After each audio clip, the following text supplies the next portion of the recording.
Alright guys, welcome back to the channel. Good afternoon to everyone in the community. I hope you guys are doing well. Of course, I'm back again as usual to let you guys know the updates concerning our team as we prepare to play a home game against Rwanda. Of course, both teams are now in the Gospel Akpabio Stadium preparing for that very important encounter. And the man, you can see on the screen here, Maduka Okoye, is definitely going to be excited for this game because he's the man that's going to slot right in to replace Stanley Nwabali, who has now been excused due to the sad tragedy of his father passing away.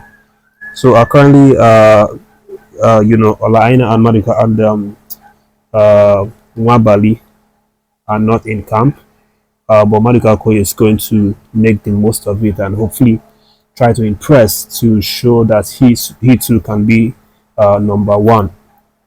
But again, it's not going to be easy for Monica Okoye. Make no mistake about that one, even though we've qualified. But from the other end, the Rwandan team are looking at this game a as a match of the decade, for their country because if they need to qualify, if they must qualify, they have to beat Nigerian Super Eagles uh, to to stand the chance to qualify because right now they're in the third position with 5 points, and then Benin Republic are topping them in the third position with 7 points, 2 point difference. So they have to get at least 3 points to be in the running to qualify with Nigeria, but also subject to the results from Benin Republic and Libya game. So it's going to be a match that I would expect Maduka Okoye to be tested a lot of times, from this Rwandan side that seems to be very, very motivated to get something out of that game. But moving away, guys, from that, I still have a few updates regarding one of our players in the camp. Currently, Sadiq Umar has now faced a very stern criticism from an ex-Eagles international, from an ex Super Eagles player. So an ex-Eagles international, Duke Udi, who represented Nigerian Super Eagles around the late 90s, early 2000s, but he also played for several of our NPFL clubs, including Niger Tornadoes, Aqua United, Sunshine Stars of Akure, among others.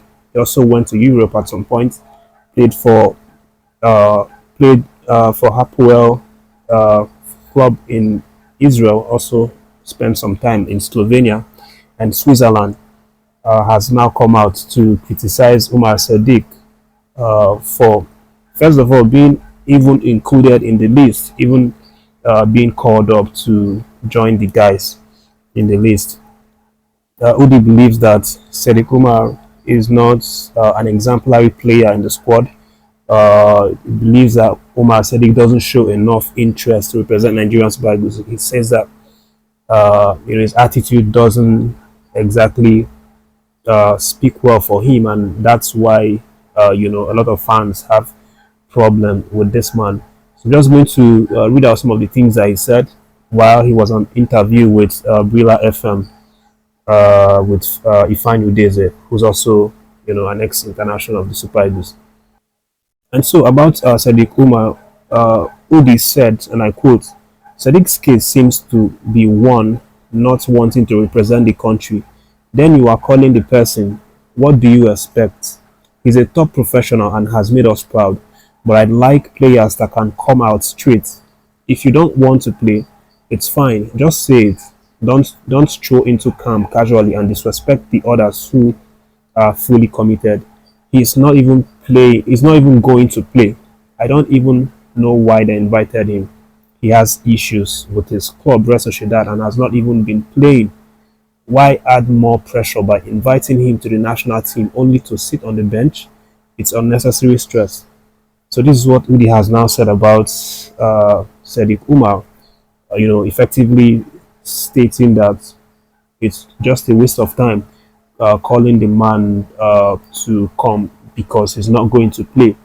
And obviously, in terms of taking order of strikers that we expect to be featured on Monday, Sadiq Umar is certainly the last on the list. Because You have the like of Victor Osimhen, Victor Boniface as well before you start considering people like Sadiq Umar. And it's not about being biased. It's about current form. Sadiq Umar came into the squad having not been able to make any impact. In all his games this season, hasn't scored a goal, hasn't had an assist. His inclusion obviously triggered Nigerian fans who were not happy at all that we had the likes of Cyril Jessas and Tolu Arukodare scoring for their clubs, week in, week out, and they didn't get the call up. Instead, a certain Sadiq Umar, who, at one point before the start of the 2020, uh, before the start of the last AFCON, in Ivory Coast, during the time that we were preparing, we actually had some situation with him, when he had to pull away from the camp just 3 days to our game because of some I don't know, some shenanigan that okay, they said he had injury, he didn't have injury, back and forth until he had to pull out and then went straight to Real Sociedad and played the game the weekend, and his attitude on social media and everything. So he's not exactly in the good books of Nigerian fans, and that's why, of course, he's been getting all of this criticism, all of these harsh talks towards him.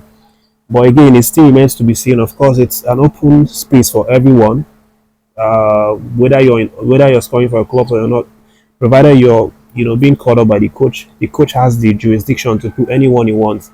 So it might surprise us that on Monday we get to see maybe Sadiq Umar starting the game ahead of Victor Osimhen and Victor Boniface. And if that happens, of course, no one can do anything. Just watch it and then, applaud and support the guys at the end of it. But I'm sure that's very unlikely to happen. But let me end with Maduka Okoye's story as well. Of course, his aside from the fact that we are expecting to make a comeback into the starting bet this Monday, he has also been full of praise, for his teammate and brother Victor Osimhen. Maduka Okoye said recently that Osimhen is a top player whom he has a lot of respect for.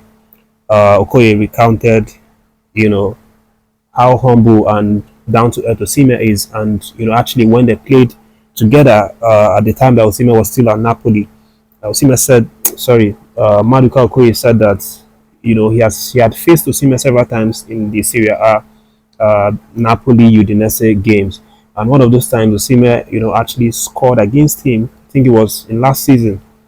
That game ended 1-1. Osimhen was the one that got the goal, the leveler for Udinese, scoring against his brother and compatriot Maduka Okoye.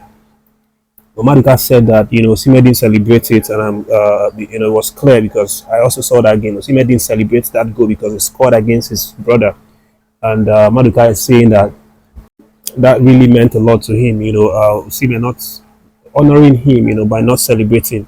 So it just really showed him how top class player Osimhen is on the pitch, and also emotionally intelligent as well.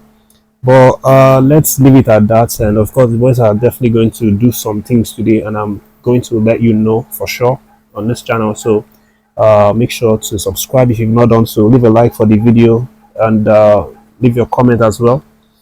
Take care of yourselves. Catch you in my next video.